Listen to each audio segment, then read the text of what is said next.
Hare Krishna, dear devotees. Please welcome to our Sunday Feast program here at ISKCON, Ottawa, 212 Somerset Street. The residence of their lordships, Sri Shigoda and Thai. And I'd like to welcome all of our guests joining us here online via Zoom.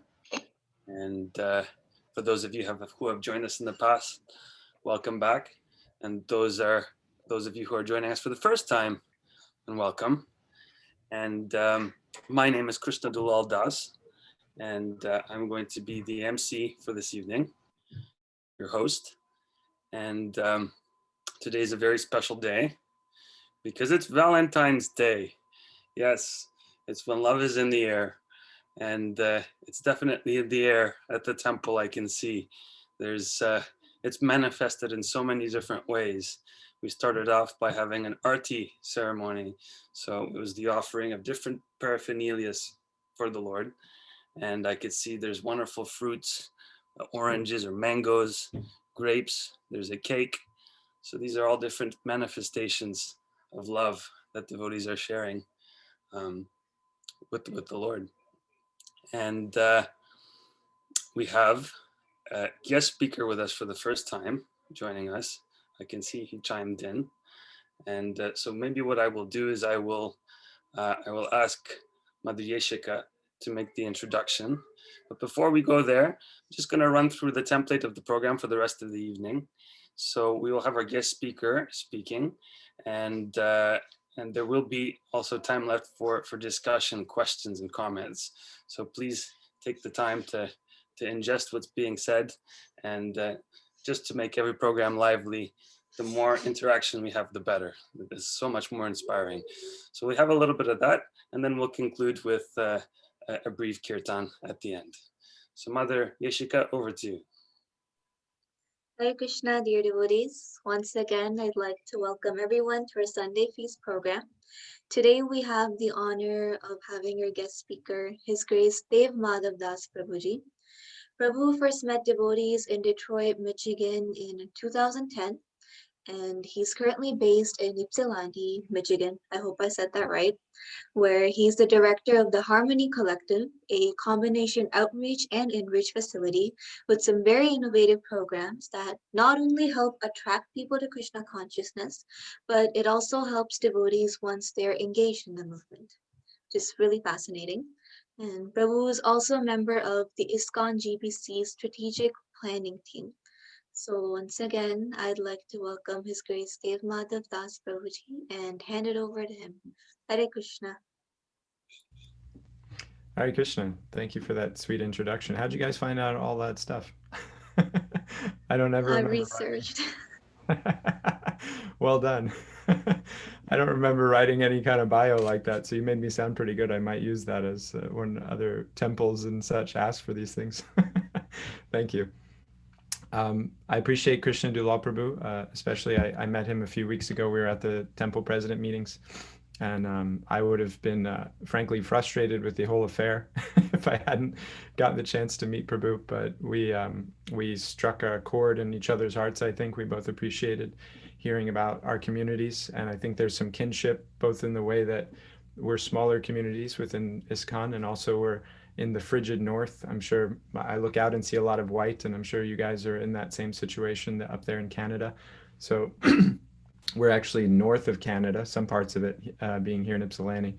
So there was a lot that we had in common, and we felt, some kinship there. So I appreciate that he reached out to me to be able to speak something with you, dear devotees, today. So please bless me. I always feel awkward when I'm on Zoom and then I don't know any of you personally, so then that makes it even more challenging to feel a connection in this abstracted situation. So we're not having the opportunity to sit together, yet here we are with that hope of hearing something that uplifts and excites us in our relationship with Krishna. So please bless me that I'm able to do that for all of us. And then I'm also looking forward to, as Prabhu mentioned, towards the end, after a few things have been shared, hopefully comments from yourselves. I'd love to hear your own realizations on this topic that we'll discuss today.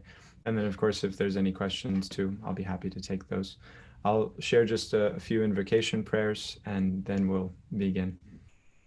Om Gyantimirandasya Gyananjana Shalakaya Chakshurun Militamena Tasmai Shri Gurave Namah Shri Chaitanya Manobishtam Stapitam Yena Bhutale Swayam Rupa Gadamayam Dadati Swapadantikam Nama Vishnu Padaya Krishna Prishtaya Bhutale Shrimate Bhakti Vedanta Swaminiti Namine Namaste Saraswati Deve Gauravani Pacharine Nirvishesha Shunyavadi Paschatya Deshatarine Jai Shri Krishna Chaitanya Prabhu Nityananda Shri Advaita Gadadhar Shri Vasadi Gaura Bhakta Vrinda Hare Krishna Krishna Krishna Hare Hare Hare Rama Rama Rama Hare Hare Shri Chaitanya Prashadena Tadrupasya Vinirnayam Balapi Kurute Shastram Dristra Vraja Vilasini.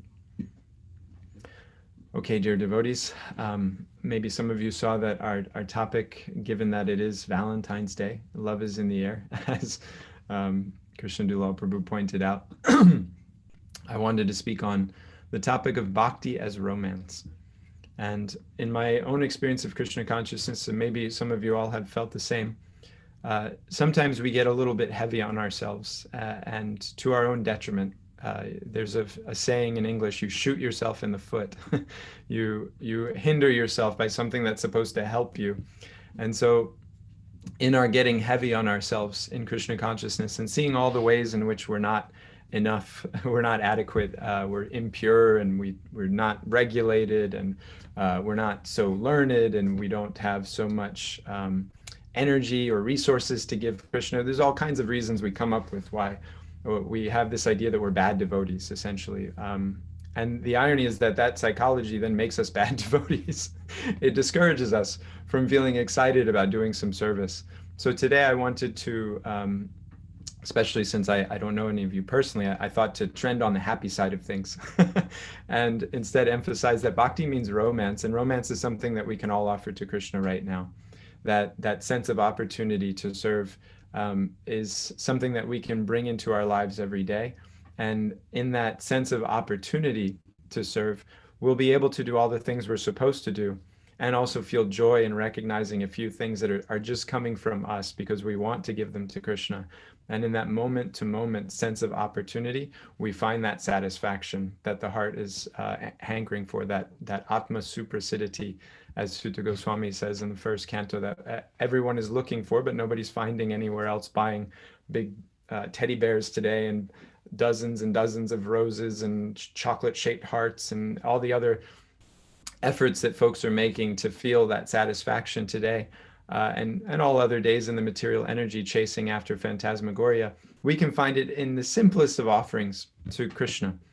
So I was Krishna Dulal Prabhu. He brought me into the scene there for you guys, and I know it's a smaller community, as I mentioned, and there's a kinship there. So we started our little ISKCON Ypsilanti effort, started in Ann Arbor, Michigan a few years ago. We started renting one house by the university, and now we've moved over to the town next door, Ypsilanti, and we have two ashrams, one that we use as a kind of community center or temple. There's no installed deities there, but we have a Murti of Prabhupada and a holy name altar. And so the very first place that we rented back in Ann Arbor, it was just a little ruddy 3-bedroom house near the school, near University of Michigan, which is a big university in this area, and a place where a lot of devotees actually have been found. So Indradunda Maharaj, if any of you have ever heard the famous silver spoon story of how Maharaj met the devotees on the corner, connecting with Vishnu Jan Maharaj, who'd just been kicked out of the Detroit temple, that whole saga happened just 2 blocks away from this little house that we were renting at the time. And my god sister came, and my god sister's a pujari, and I was just, practically brand new to the movement, and I'm a Western guy, so the whole deity worship thing isn't exactly my favorite part of Krishna consciousness, at least not at that time. So we were having Bhagavatam class every morning and doing a lot of kirtan, going out on books, but there was no real formal archana element. And my god sister, her name's Sachi Kripa, she's a born pujari, and the first time I ever met her, she was in New Vrindavan, and she was Jagannath's pujari. And maybe some of you have been there to New Vrindavan before. You go into the temple room, and you're not sure where, you just feel like you have to keep your head to the floor the whole time because there's so many deities. There's Radha Vrindavan Chandra, but then Jagannath's on the left and Prabhupada's on the right, and then there's Nrsingadev and there's the six Goswamis. The whole temple room is literally just encircling you with transcendental personalities. And it was during the Festival of Inspiration that I went inside to the temple room in kind of the middle of the day, downtime, and usually the altars are closed at this time during the day, but on weekends, some temples in New Vrindavan, especially because they have so many guests, and then it was a festival on top of that, they'll have their altars open in the middle of the day even. And so I went inside the temple room, and there was nobody there because it wasn't an RT time and everyone was at different seminars. The only person who was in the temple room aside from the deities was Sachi Kripa, and she was standing on Jagannath's altar with a chamra and just fanning Jagannath, Baladev, and Subhadra at 3 o'clock in the afternoon. And when I saw that, I thought to myself, that is bhakti. That is the kind of romance that I want to talk about tonight. That kind of spontaneous offering to Krishna, not because she's on the schedule for the 4:15 or the Rajbhog or the Mangal Arti, not because the temple president said, go fan Jagannath, but because it's the middle of a hot summer day and Jagannath, Baladev, and Subhadra are just standing there. And so why not go to offer them a chamra because I can, because I want to from my heart. And then she saw me just seeing her, and she offered me some fruit from their altars. So that was our first little connection that we had. And so she came to visit us when we got our center that later on that fall. And when she asked me, when is Arti? I said, what do you mean, when is Arti? We don't have any deities like you guys have at New Vrindavan. And we did have little pictures of the deities in Detroit, but we weren't doing anything formal for the altar except for offering whatever boga, whatever we were going to take as prasad, we were offering that there, and otherwise doing our little morning kirtan in front of them, but not offering any arti. So she said, we have to have arti. And we had some incense in the house, thankfully, and then she made ghee wicks out of like olive oil and cotton. And then she said, where's flowers? There's no flowers here. And you guys know, because you're in Canada, it's not that you can just walk out the front door and go find some flowers. You're not in Texas or Florida or some of these places where there's kind of flowers all year round. India, even, there's practically flowers all year round. So she walked out the front door in the middle of a Michigan late fall. It was like December. And she just pulled some leaves off of the bush and brought those leaves back in and used those in the arti. And at first I thought, well, that's absurd. Why not just not offer anything at all? But then I remembered that verse, which I'm sure all of you are thinking about now also, Patram Pushpam Phalam Toyam. Krishna says, if you offer me with love a leaf, flower, fruit, or water, then I'll accept it. And so it really touched me that, okay, we don't have a temple and we don't have even the proper paraphernalia to offer a kind of normal, decent arti. But Sachi Kripa, because this is her way of doing things for Krishna, this is what really inspires her to give something to the Lord.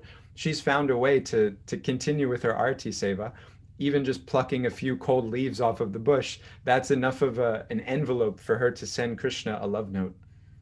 His Holiness Sachinanda Maharaj, again at New Vrindavan, I was attending one of his japa workshops, and he said something really beautiful, a kind of conception or a metaphor, which has helped me in my attempt to offer service ever since I've heard it. So I'll share it with you devotees now. He said all of the things we do for Krishna, and he was speaking about chanting japa, but then he extended it, our cooking, our artis, our book distribution, even we may be going to work and earning money and then putting that in the hundi, whatever it is we're offering to Krishna. That is like the envelope, Maharaj said. That's the envelope. But the mood in the heart, what is there in the heart of the devotee? What is the desire to please Krishna that's being put into that activity? That's like the note inside the envelope. That's the love letter. And Maharaj phrased it a very sobering way. He said, how many of us in our japa, but how many of us in our japa, in our reading, in our artis, in our cooking, in our seva in general, in our life, how many of us are sending Krishna empty envelopes? How many of us are sending envelopes without a love note inside? How silly it would be, it's your birthday or it's Valentine's Day, and you see a letter from your friend in the mail, and it's your mom, it's your dad, it's your romantic other. Oh yes, this is for me, how exciting, and you open it and inside is nothing. Just an empty envelope. We don't want to be offering Krishna empty envelopes. And so this love, this priti that we give Krishna, that's what he's really looking for. I'm not sure if I have the ability to share my screen, but oh yeah, I do. Thank you. Okay. I just wanted to, of course, anchor us in the Shastra, and Srila Prabhupada's famous purport here to 10:10 of the Bhagavad Gita. This is from the Chatra Sloki. Tesham satata yuktanam bhajatam priti purvakam. Forgive me, there's a fire engine out there. Didami buddhi yogam tam yenamam upayanti te. Krishna says, to those who are constantly devoted to serving me with love, I give the understanding by which they can come to me. So priti purvakam, following the priti, following the loving, affectionate feeling in their heart, the devotees do something. And Krishna gives Didami buddhi yogam tam. He gives us the intelligence to do more and more things that bring out more and more of that loving feeling in our heart. And many of you have, I'm sure, experienced that kind of snowball effect in Krishna consciousness, where you have one small idea, a little seed of hope or aspiration or excitement about doing something nice for Krishna. And months later, that seed has grown into this enormous tree with all these fruits falling off of it. Because of that one little desire, Krishna has given you so much intelligence how to serve him, how to do something nice. We'll read something from Srila Prabhupada's purport. Prabhupada saying, a person, should perform some sort of work for Krishna, and that work should be with love.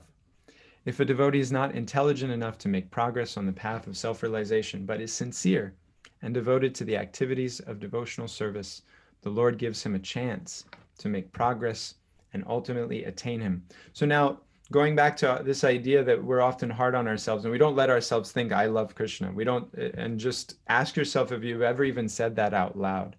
I love you, Krishna. We say, I love you, mom. I love you, dad. I love you, daughter. I love you, son. I love you, TV show. I love you, bag of potato chips. Right?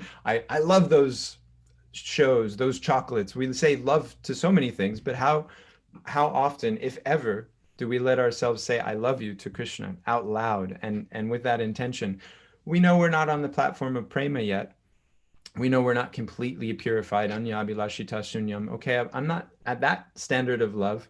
However, Prabhupada's giving us a very hopeful description here. He's saying a chance to make progress, implying that the person is not totally situated in purity yet, and yet they can still offer something to Krishna with love, with that priti, with that affection, with that anticipation, hope that I'm going to do something to please him.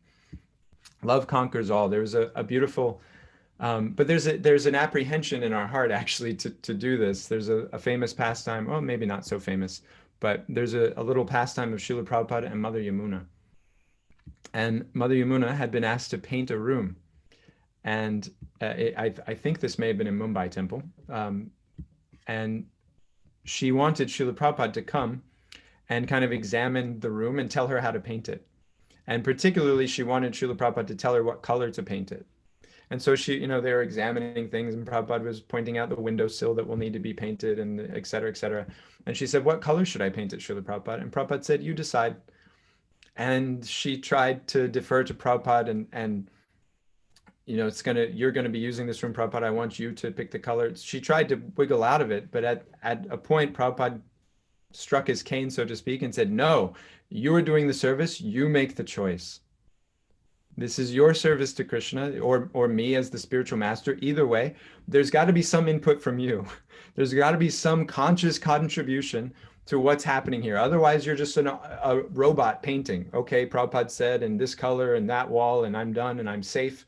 But safety is not surrender. Safety is not sharanagati. Safety is not priti. It's not. Love is bold, and it takes something personal. And in that personal offering, that personal intention, that's where Krishna gets something that he can't get anywhere else. Otherwise, he can paint his own room, and he's got all the paint to do it with, and he can come up with any color he'd like. But he's interested. The spiritual master is interested to see what is the disciple going to do. What is my devotee going to give me? Excuse me. So Prabhupada famously says in his Nectar of Instruction that this ISKCON movement is established to facilitate the 6 loving exchanges. And hopefully we all know what those are: the giving and receiving of gifts, the giving and receiving of prasadam, and then the giving and receiving of confidential information, revealing one's heart to a devotee, and receiving that, as they say in modern context, holding a safe space for the devotee. And sometimes we think this means exclusively just kind of complaining about our emotions or sharing some, past trauma, etc. And that's true. It's nice to have people that we can confide in those things which have been difficult in the material energy. But the deepest sharing of the heart is when we share our realizations of Krishna. Bodhayantas parasparam katayantas chamanityam tusyanticha ramanticha. When we share these realizations of our experience with Krishna, that's when this tusyanti and ramanti, this pleasure and satisfaction, come into our heart and the person who's hearing it. So this is the kind of loving exchange that we want to have with everyone. And so I just wanted to share a few times that came to mind through the Shastra, and also some anecdotes I've heard from other devotees and personal experiences where love has conquered the situation. Love has reigned. Romance has won. And the devotees have shown the value of bhakti in that experience. And just to kind of entice all of you to then maybe hopefully share one or two of your own experiences or things that you've heard about the power of love, and how this experience of bhakti, if we allow ourselves to live in the moment and think in that romantic way, what's something nice? What's a little thing I can do for Krishna? What's a little thing I can do for the devotees right now? Then it goes a long way towards creating that sense of connection with them that we're always longing for. One pastime that's coming to mind, my wife recently shared with me, her Guru Maharaj is Mukunda Maharaj. And Mukunda Maharaj was one of the devotees pivotal in helping the ISKCON maintain the manor just outside of London. Maybe some of you have gone. George Harrison's famous house that he gave to Srila Prabhupada. It's one of the most famous properties and temples in all of our movement, and it's immaculately kept. And the Prime Minister of London has been there. I believe the Queen herself has gone there. So it's a very special place, both within the context of the outer world and the inner world, our ISKCON society. And at a point, the devotees were going to lose that property because the little neighborhood that the manor is in is not zoned for, or really intended to be, a place where thousands and thousands of pilgrims come every day, and what to speak of on Janmashtami, etc. It's not really a commercial area. And so the devotees were going to lose that property.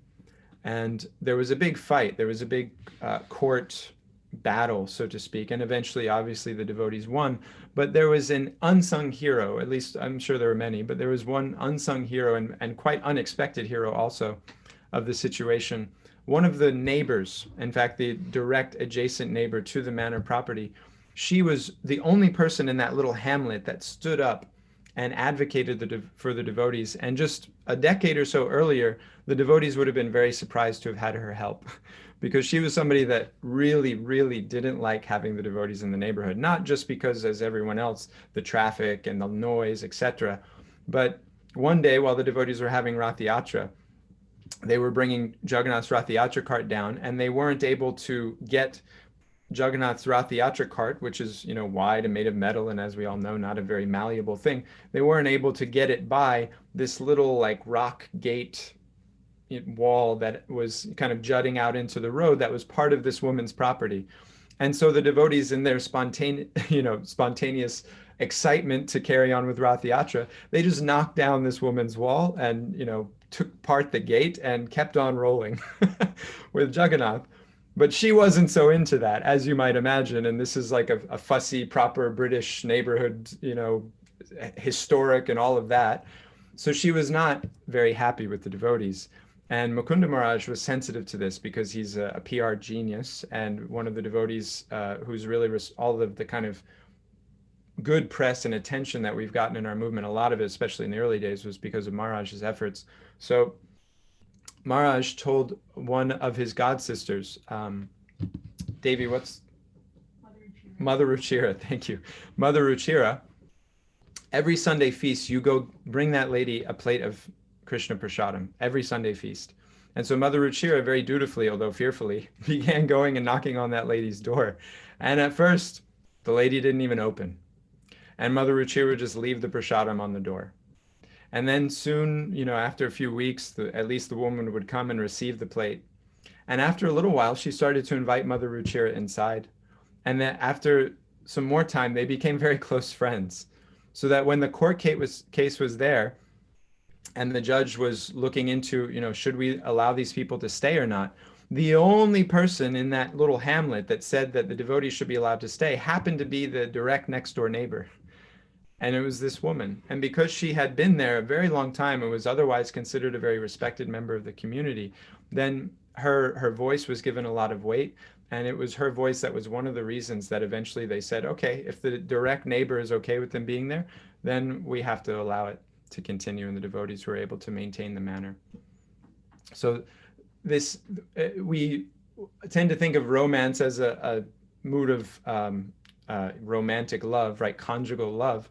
But this was a romantic move by Mukunda Maharaj. He didn't go over there and philosophize with her. He didn't even go over there and try to apologize. He knew we have to win this woman's emotionally. She's been hurt. She's upset that the devotees made this rash move. We have to win her heart back with love, with emotion. We have to send her Krishna Prasad and let her taste the joy of that, but also have a sweet exchange with a devotee, Mother Ruchira, which literally means sweet, sweet tasting. And not only did they have a sweet exchange in having prasad, but they developed a relationship which strengthened and gave her faith in the overall movement. There's another pastime of this same dynamic, love conquering, in the Mahabharata. Arjuna famously interrupted Draupadi and his brother Yudhisthira while they were having some romantic time. And that was one of the vows that the brothers had made to each other, is that we'll never interrupt each other when Draupadi is alone with one of us, right? So knowing that Draupadi is the one wife for the 5 brothers, if she's alone with someone, then they have their time together. And Arjuna mistakenly walked into the room where it was only Draupadi and Yudhisthira. And so in keeping with his vow, he exiled himself for 1 year, because that was the kind of punishment that was supposed to happen. Everyone said, no, don't worry. It's not a big deal. There was nothing wrong. It didn't disturb us in the least. No one wanted to see Arjuna go, but he's a Kshatriya. Later on in the Mahabharata, he was ready to kill his same brother over some other vow that he'd made. So when his word is put down, his word is put down, and he's going to do it. So Arjuna goes off. And while off on his sabbatical, on his punishment for his vow, we know he winds up marrying Subhadra, Krishna's sister. And so he comes back, and everyone's so happy that Arjuna's back, and he's got this beautiful bride, and it's not just any bride, but it's Krishna's sister. So everyone's so happy. We're like even more so in Krishna's family now. The only person that wasn't so happy that Arjuna had come back now with Subhadra was Draupadi, because Arjuna was actually Draupadi's favorite. And when she heard that Arjuna had such a beautiful, qualified new bride, she was feeling a little jealous, and the word got to Arjuna, and he quickly understood also. As soon as he went to visit Draupadi, after being gone for a whole year, he was expecting a warm embrace, but all he got was the cold shoulder. All he got were questions. Oh, great hero, what are you doing coming to see me? Why aren't you with your new bride? Shouldn't she be attended to? And so understanding the barbs there in Draupadi's words, then Arjuna just left the room. He didn't try to pacify. He didn't try to rationalize. He just left the room. And he had a plan. His plan was, let me remind Draupadi of Krishna. Because if Draupadi remembers Krishna, then she'll think favorably of me. And if she remembers Krishna in connection with Subhadra, then she'll always be happy with Subhadra, and we won't have to worry about the family being, fussed at because of this new arrangement. And so they had Subhadra Devi dress up as a Braj Gopi, because there's only one place, especially amongst the royals there. The Pandavas, of course, are coming from a royal family and themselves are Kshatriyas. And so everybody wears a certain level of regalia all the time, lots of jewelry and fine silk, etc. And so when they sent in Subhadra wearing the dress of a Braj Gopi, she's so simple and so unassuming, and also dressed just like those devotees in Vrindavan dress. And whenever anyone thinks or sees, just like when we see the cows, we think of Krishna, when Draupadi saw Subhadra dressed as a Braj Gopi, she immediately thought of Krishna. And instead of having those feelings of envy and enmity and jealousy towards Subhadra, they immediately started talking about Krishna together and spent the next 3 hours smiling, laughing, playing. And when all of that was over, Arjuna knew, I'm safe. So he didn't try to wiggle out through rationalizing, well, Krishna said I should marry her. He didn't, nothing like that. Just creating an emotional experience for Draupadi that helped her remember and see Krishna, feel Krishna, the arrangement of Krishna for the situation. And that was the real relief, allowing love to conquer. So let's see what time we have here, 6 o'clock. Okay. Should we share something else before we open for comments or questions? Well, since we won't get to take prasad together directly, and that's one of the very important loving exchanges, I was remembering myself one exchange I had on Valentine's Day. So that's why, and maybe also because you guys are in Canada and this was at a hockey game. If we're talking to Canadians, we have to also talk about some hockey. So I was at the Detroit Red Wings game. And as you guys know, the Red Wings are red and white, which was nice Valentine's Day colors. And it happened to be Valentine's Day. And so we had made these little shortbread cookies. So like a white or sugar cookie base, basically, with some white frosting and then a nice sliver of strawberry on top. And it looked very pretty. And we had trays of them and we were just going out. What happens in Detroit is that the old stadium, Joe Louis Arena, I'm sure some of you have heard of that, they used to bus people in because the traffic pattern is really weird around it. So most people would park at bars, and obviously also they're all drinking, and so they don't have to drive. They just get in these buses and they drive down, get dropped off in front of the stadium and walk in. So we would stand there with our plates of cookies and just hand to the passersby. And so you'd get like 70 people off of a bus and 30 of them would be happy to take a cookie because they're in whatever spirit, and you say Hari Bol, Hari Krishna. There's a little kirtan going on behind us usually, but this particular day it was only myself and one other devotee, so we had the prasad with us, and that's what we were doing for Valentine's Day, just happy Valentine's Day and giving folks cookies. Some people were taking. So the buses were, it was a lull. There was nobody there, no buses, and there was nobody to hand the cookies to. I was just standing there, except for one woman was walking with her 2 daughters next to her. I assume daughters, or friend and a daughter. And the daughters were about 15 or 16 years old, just at that age. If anybody's, I had a teenage sister. So just at that age where girls don't care about anyone. They're very serious in how cool they are, and they have no time for anybody else. So I saw this, and then the woman herself was also, she was looking very professional, like she just came out of one of the skyscrapers or something, like a high-powered kind of lady. And so they were walking very fiercely towards me, and I was thinking, well, if I lined up 100 people, these guys would be on the very end of the list of folks I would want to try to give a book or piece of prasadam to out in the middle of the street. But there's nobody else to approach, so why not? And I start walking towards them. And I don't even have time to get out my my line, say Happy Valentine's Day, nothing. And mind you, again, I also mentioned sometimes we had kirtan going on behind us when we would do this, but there was just myself and one other devotee, so no kirtan. And I'm in clothes that keep me warm, so I'm not wearing a dhoti. I just hold out, I go to put the cookie towards them, and the mom, now the girls are already looking at me like I'm something scary. You know, they want nothing to do with this like homeless guy with a plate of cookies coming towards them. But the mom, just her eyes get very wide and she says, Krishna, and she grabs the cookie and puts the whole thing in her mouth. And she doesn't stop to say thank you or anything to me. Her daughters are aghast, they're shocked, and she just keeps walking.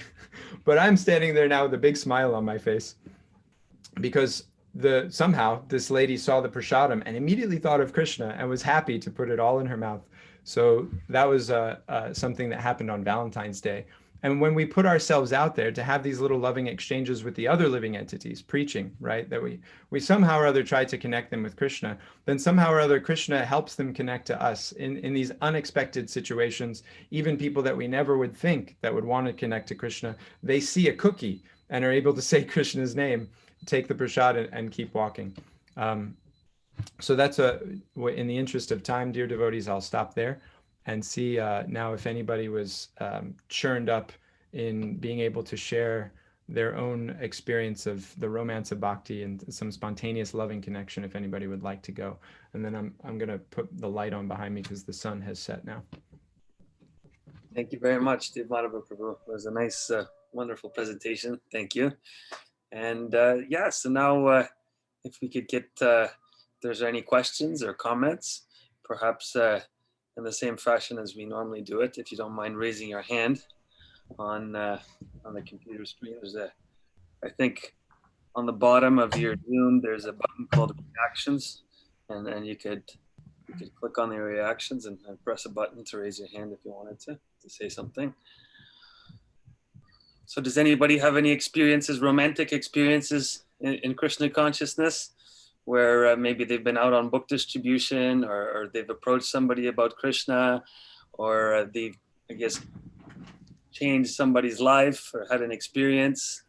I know there's many devotees here that I'm sure have had some experiences. Not everybody at the same time, okay? Hare Krishna, Deva Madhava Prabhu, this is Guru Prasad. I am not right now in Ottawa, I am away from Ottawa. So Krishna Prabhu is doing a splendid job of doing the MC and holding it all together. Yeah. And he told me that you are going to be available today. So thank you for accepting our invitation, being there. Thank you for having me. I really relished, how you brought in something very, very practical. We can do it. And that's what is important. We can do it. Somehow you're right. Somehow it doesn't occur to us. And thank you for bringing it to our attention. And I think I will definitely benefit by, listening to this. If I want to share one little thing in this context. Please. I used to live in Montreal. So every Ekadasi day, me and my wife used to go to the temple, and then on the way there's some nice, grocery store, not a big one, operated by two brothers. So they were getting very interesting, nice fruits and vegetables. So we were passing by, and then it occurred to us, why not just stop and pick up some fruits, And one day it just occurred like that. Then we started doing it, and then somehow we felt it's very, very interesting, as though bringing something to a friend. So this, what can I say? And Krishna definitely reciprocates. And soon, within a matter of 2 years or so, I got an offer for a job which I could never, ever have imagined I would get. Yeah. Of course, Krishna has, given many other gifts. But this actually stands out in my mind because I had thought of that kind of a job, but I never expected that I would get that. So Krishna actually reciprocates. That is the beauty. And I think we need to take the initiative. And as you rightly said, and every initiative we take, there will be reciprocation. That's my experience. Yeah, that's a great point. And that's what romance means. Sometimes, guys, I don't know how many married men we have on the call this evening, but sometimes men get frustrated that our wives, they just won't tell us what to do, right? We want them to tell us, because if they would just tell us, then we would do it. But because they're not being clear, they're not being straightforward, we don't know, and then we don't do it. But if you would just tell me, then I would do it. My little realization is that they don't want to tell because that takes the romance out. That takes the fun away. If they have to tell us, then what's the point? They want to see, do we care? Are we paying attention? Do we really know who they are? And are we interested in pleasing them just because we want to please them, not because they're the boss and they've told us to do something. So Krishna also, okay, we have our Vaidhi Bhakti. We said we would chant our 16 rounds, and we said we wouldn't do these 4 things, and we said we'd go to the temple on Sunday and we give some donation. That's bare minimum. That's baseline. But what's the romance? What's the special thing we're bringing to the table today? What's the offering we don't have to do, but we want to do because it's the question. So thank you, Guru Prasad Prabhu, for that reflection. Thank you so much. I was thinking also, actually, one thought came to when you were talking about the distribution of those cookies. I don't know why, but for some reason it took me back, I don't know, maybe 20 something years ago, where there's this one devotee, you devotees, I'm sure some of you who are here in Ottawa would remember. His name was Bhakti, and he was a big book distributor. He would go out and he'd have a stack of books that was this high. We'd go at the Rito Center, and every day, day in, day out, he'd be going and distributing books. And I remember I must have been at that age, I don't know. I was in school, elementary school. Maybe I was 10, 12, something like that. And I would go out. Maybe I had a holiday or something like this, so I went out with him, and we did. No, I was older than that. That was high school. High school, I think, at that point. So I went out with him for book distribution, and we were there all day, and we were distributing books, and I was approaching people, he was approaching people, and I was just really kind of inspired and enthused and fired up just by seeing that, okay, here's an experienced book distributor. He's going out, he's very charismatic, he's stopping people, encouraging me that I can stop people as well. I remember one of those days we came back, and I think we distributed, I distributed like 50 books. Some of them were small, right? And he did like 100 or so, and we were out all day, kind of grinding it. Then we went to my grandma's house. She lived not too far away from the Rito Center. I'm like, let's go. She'll make toast for us. We'll have like grilled cheese sandwiches. She's, yeah, sure, let's go. So we went out there, and she treated us for some grilled cheese sandwiches. And then we went out and we did some more book distribution. And I'd have to say it was pretty romantic. Yeah. In that respect, because you felt like, wow, like you did something. It was romantic in the sense that, you had a bromance. It wasn't just romance, it was a bromance. You were going together with another devotee, and you were having this experience of getting something to people. And then you knew that, Krishna was happy because this was, your spiritual masters happy. Devotees are happy because you're going and you're sharing Krishna with others. So, yeah, it was definitely, we need to have more of those experiences. And when I hear that, devotees are creative, and all the time, even in our community, I can see it. We have, I think there's these Bhangra, these dances that they have in the Indian communities. Devotees would go out and they'd have the dance, and then they'd set up a book table and go out and give books.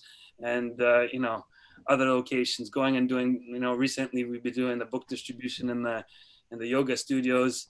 Some devotees are going out and connecting and contacting. And that is romance. Yes.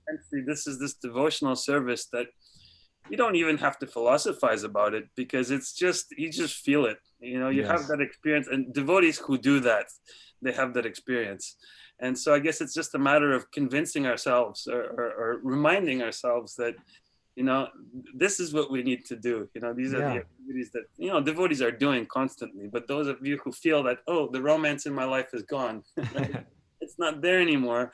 There's a way to bring it back somehow. Right? Yes. Well said. Yeah. Everyone's looking for romance, aren't they? All the time. Everyone wants to live in a Hollywood movie, but the Hollywood movies are only 2 hours long, and you don't have to watch the rest of the difficult life. But everyone out there is living it, so you don't need to watch it in a movie.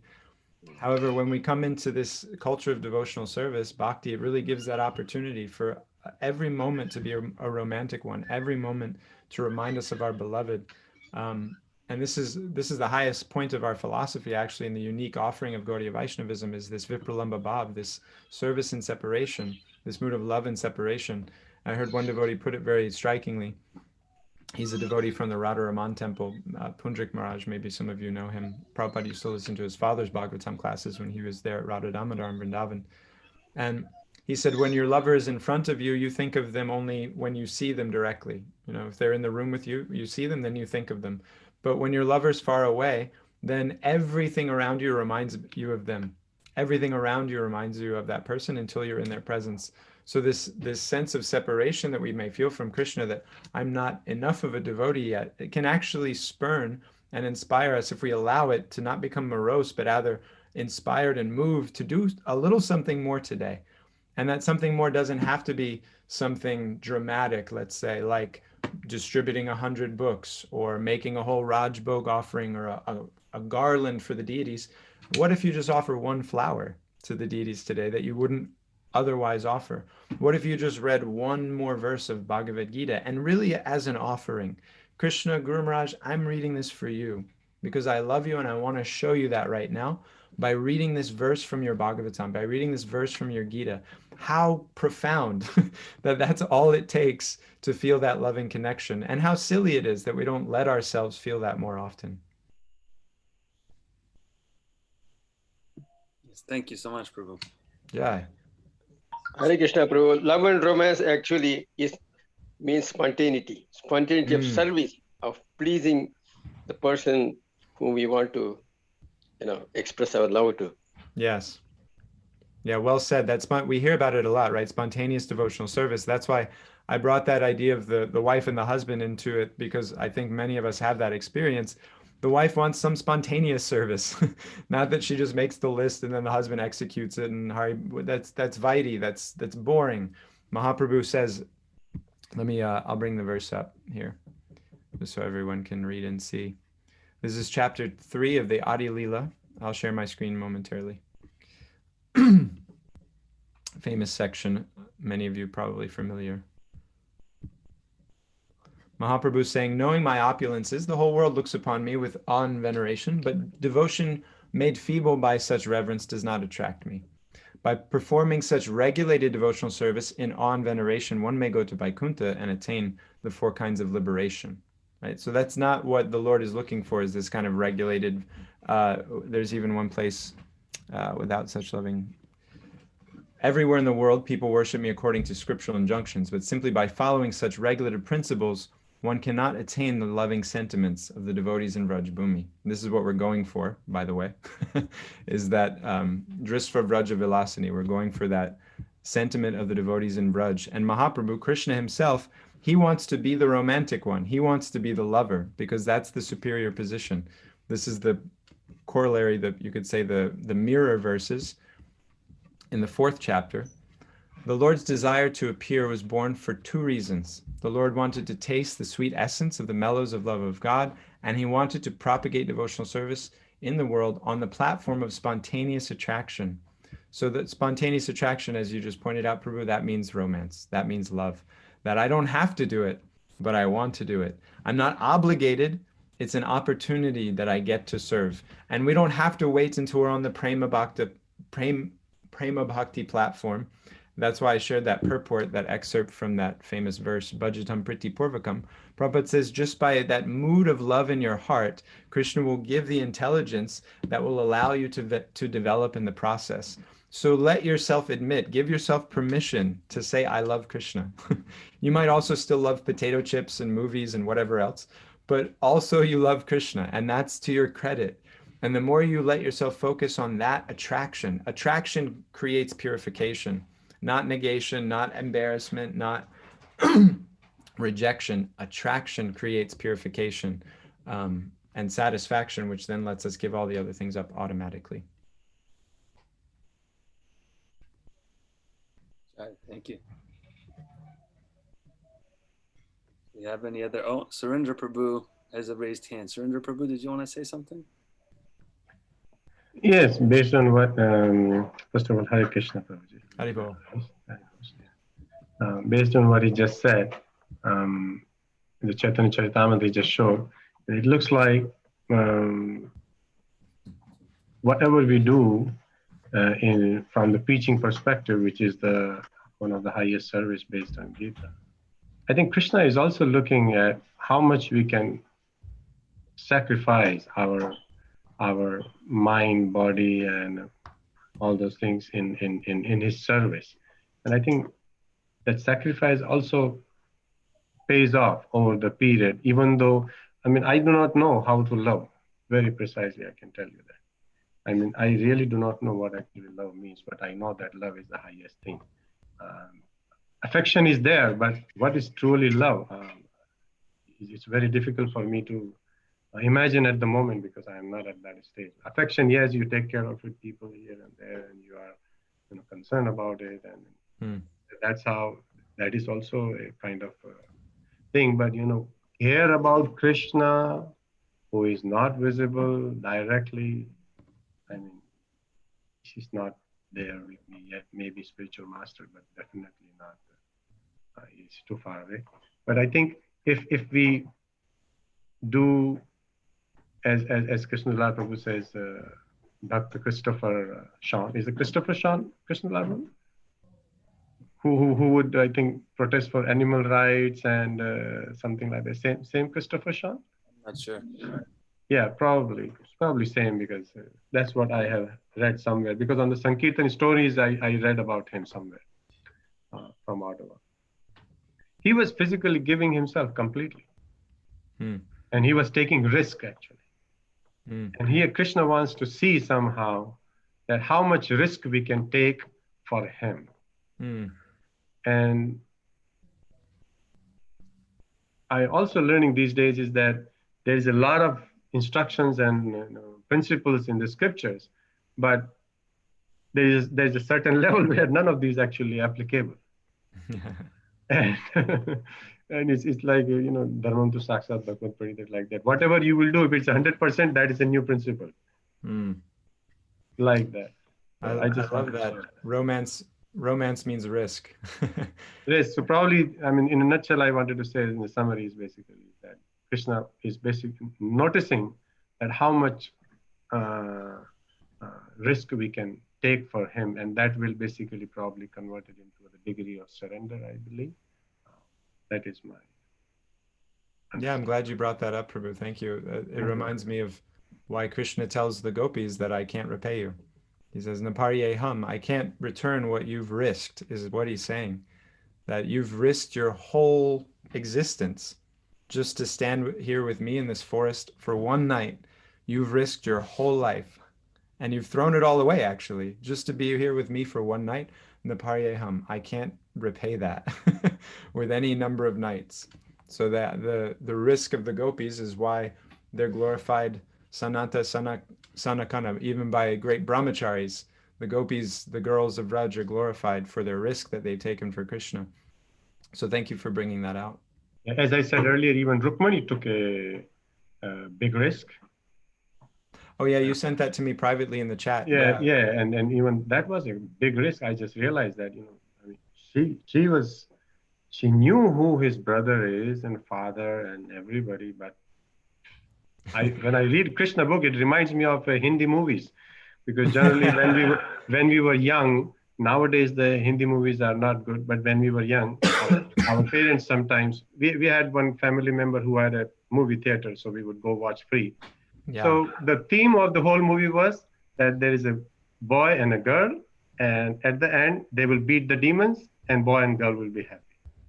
For good 10 years, that was the theme, and there was no depression from the movies. Probably you can learn some lessons also out of that. Yeah, and, right. And this Rukmani wedding is exactly like that. How Krishna came on the horse, you block this, you block that, that is like completely, commando operation to a certain extent. One devotee, Anne, she's sharing us something from Sachinanda Maharaj. She's saying, my dear devotees, this is our Lord. He wishes you. He wants all of you. He also wishes all from you. He wants faith. Yes, that trust. I like the word trust when we talk about faith. In the same, bhakti, it's out here, but romance, we get some understanding. Faith, it's out here. It's this ethereal idea. But when we know what we mean when we say we trust somebody. And do we really trust Krishna yet? Do we really trust our spiritual master, the devotees? I wanted to, unfortunately in our ISKCON community, there's a romanticized idea of the past, and we miss out on what it would mean to really sacrifice or surrender today, right? Because I'm not like dropping everything and moving to another country to start a temple. That means I can't really do any surrendered service for Krishna. I don't like this idea. It's an unfortunate misconception. And in trying to honor the sacrifice of the devotees in the past, we miss out on what we could really sacrifice today. But consider that the scariest thing for all of you, most of you, is to go into your job tomorrow, wherever it might be. And the COVID, maybe you're not walking in and talking to people directly. But to go in your job tomorrow with tilak on would be the scariest thing any of you have done in your whole life. And yet, if you were to do that simple act, then the upliftment and connection you'd feel with Krishna, the faith and trust, it's like, talk about romance, is like putting your makeup on for your beloved. If you put that makeup on and go out into the public and look your coworkers in the eye while you have tilak on your forehead, imagine how appreciative Krishna will be, and imagine how surrendered you will have to feel in order to survive that day at work. So again, bringing it back into, we're not Rukmini sending love letters, the original Valentines to Krishna. We're not Malati Prabhu or Mukunda Maharaj or Sachinanda Maharaj, but from where we are, we can do something very bold for Krishna. And it doesn't mean we have to abandon the existence that we live in now. It just means we have to be willing to bring Krishna into it. And that's enough boldness for today because of the sacrifice of those devotees in the early days. So I wanted to kind of bring it down to earth for everybody to feel this sense of opportunity to do something romantic, bold for Krishna from where you are. Thank you so much, Prabhu. Very, very practical tips and guides, right, on a romantic path in Krishna consciousness. And I think some very useful tips that we can use. Thank you so much. So at this point, I'd like to, perhaps we're getting to the time that we're going to conclude, move on to the next portion of our program, which will be some kirtan. I wanted to thank wholeheartedly, thank you so much, Deva Madhava Prabhu, for accepting the invitation and joining us. And it's nice to also see that there's wonderful things going on in the different parts of the country, right, and our next door neighbors, just in the United States. And I hope that we're going to have plenty of opportunity to connect again, reconnect again. Perhaps you'll be able to join us again via Zoom and maybe even in person when restrictions are raised. That would be great. Thank you so much. Thank you, dear devotees. Please forgive me if I spoke incorrectly, and thank you for the opportunity to connect. Hare Krishna. Thank you. So just moving on now to we've got Sri Gauranitai here, eagerly awaiting. The spotlight on the video in the temple. There are some devotees at the temple. Will anybody be leading kirtan from there? Mother Anandamai?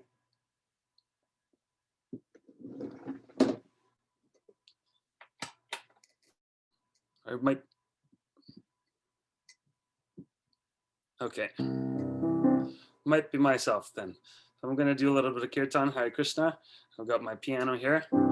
Feel free to join me with your mridangas at home and your kartals, pairs of kartals. And we'll do a little bit of kirtan before the curtains close.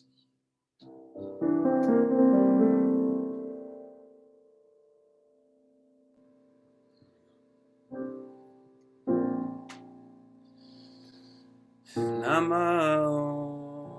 Vishnu Padaya Krishna Prasthaya Bhutale Shrimate Bhakti Vedanta Swami Iti Namine Namo Vishnu Padaya Krishna Prasthaya Shrimate Bhakti Vedanta Swami Iti Namine Namaste Saraswati Devi Gauravani Pracharine Nirvishesa Shunyavadi Pastitya Desatari Namaste Saraswati Devi Gauravani Pracharine Nirvishesha Sunyavadi Pastitya Desatari Jaya Shri Krishna Chaitanya Prabhu Nityananda Shri Advaita Gadadhar Srivasadi Gaura Bhakta Jaya Shri Krishna Chaitanya Prabhu Nityananda, Shri Advaita Gadadhar, Srivasadi Gaura Bhakta. Hare Krishna, Hare Krishna, Krishna Krishna, Hare Hare, Hare Rama, Hare Rama, Rama Rama, Hare Hare. Everybody. Hare Krishna, Hare Krishna, Krishna Krishna, Hare Hare, Hare Rama, Hare Rama, Rama Rama, Hare Hare. Hare Krishna, Hare Krishna, Krishna Krishna, Hare Hare, Hare Rama, Hare Rama, Rama Rama, Hare Hare. Hare Krishna, Hare Krishna, Krishna Krishna, Hare Hare, Hare Rama, Hare Rama, Rama Rama, Hare Hare. Hare Krishna, Hare Krishna, Krishna Krishna, Hare Hare, Hare Rama, Hare Rama, Rama Rama, Hare Hare. Hare Krishna, Hare Krishna.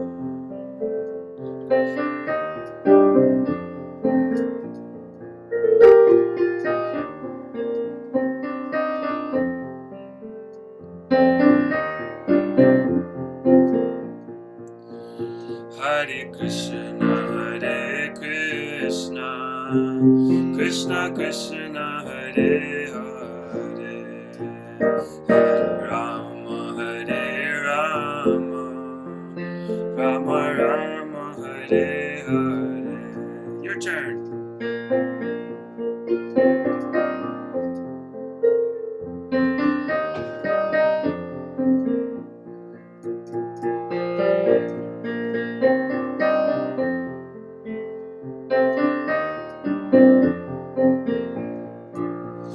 Hare Krishna, Hare Krishna, Krishna Krishna, Hare Hare, Hare Rama, Hare Rama, Rama Rama, Hare Hare.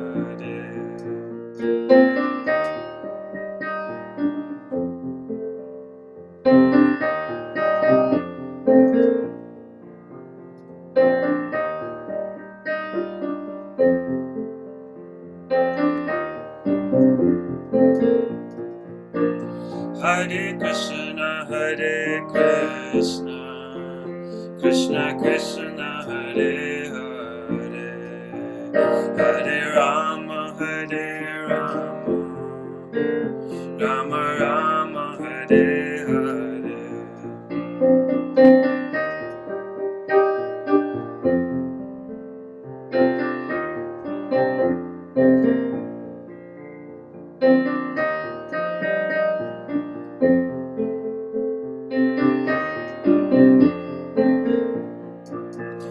Hare Krishna, Hare Krishna, Krishna Krishna, Hare Hare, Hare Rama, Hare Rama, Rama Rama, Hare Hare.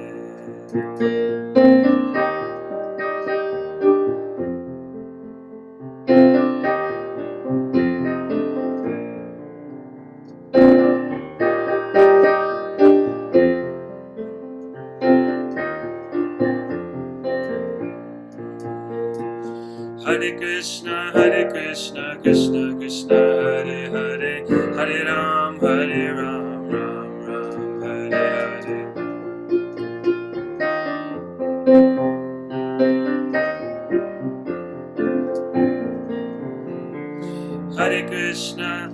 Krishna, Krishna Krishna, Hare Hare, Hare Ram, Ram Ram, Hare Hare.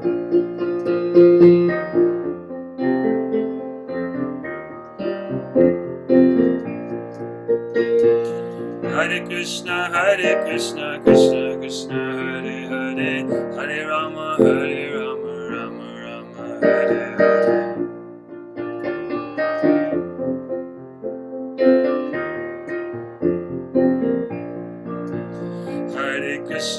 Hare Krishna, Krishna Krishna, Hare Hare, Hare Rama,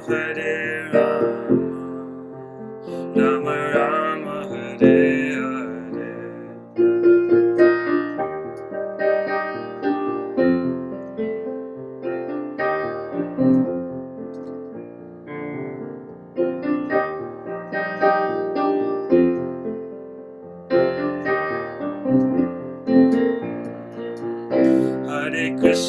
Hare Krishna, Krishna Krishna, Hare Hare, Hare Rama,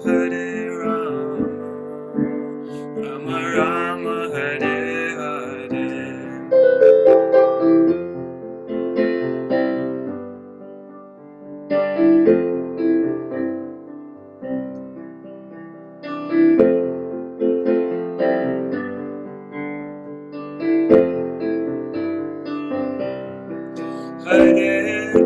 Hare Krishna, Krishna Krishna, Hare Hare, Hare Rama,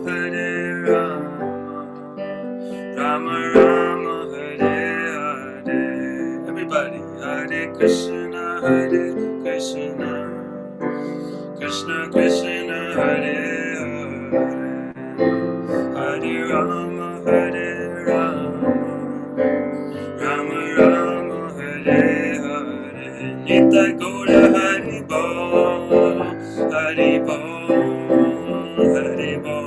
Nitya Gaura Hari Bol, Gaura Hari Bol, Hari Bol, Hari Bol. Nitya Gaura Hari Bol, Nitya Gaura Hari Bol, Hari Bol, Hari Bol. Nitya Gaura Hari Bol, Nitya Gaura Hari Bol, Hari Bol, Hari Bol.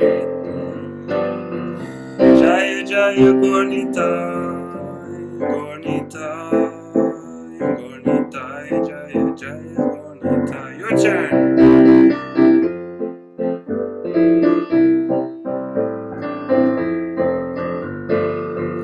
Jaya Jaya Gornitai, Jaya Jaya Gornitai.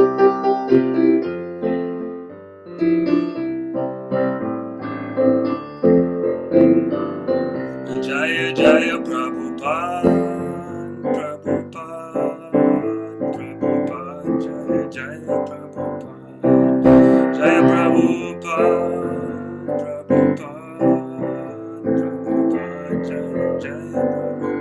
Jaya Jaya Prabhupada, Jaya Jaya Prabhupada, Jaya Jaya Prabhupada,